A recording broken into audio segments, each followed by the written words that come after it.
بہشت کی دعا کرنے والا مومن۔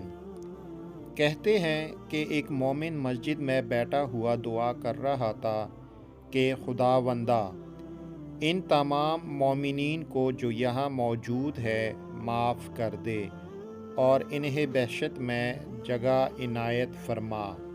یہ دعا کر کے وہ مسجد سے باہر نکلا تو ایک مسافر نے اس سے آ کر کہا، تمہارے لیے خوشخبری ہے، تمہارے قبیلے والا دور کا ایک آدمی مر گیا ہے اور اس کے تنہا وارث تم ہی ہو۔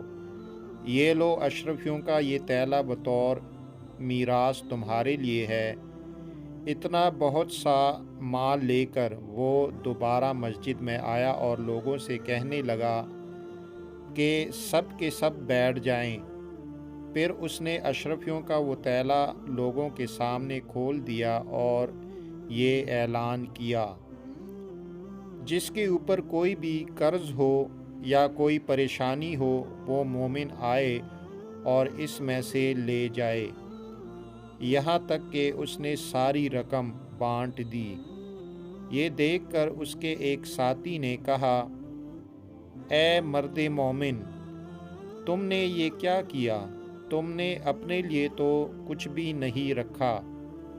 اس مرد مومن نے جواب دیا، ابھی تھوڑی دیر پہلے میں خدا سے یہ دعا کر رہا تھا کہ پروردگار، ان سب کو بہشت میں جگہ عطا فرما۔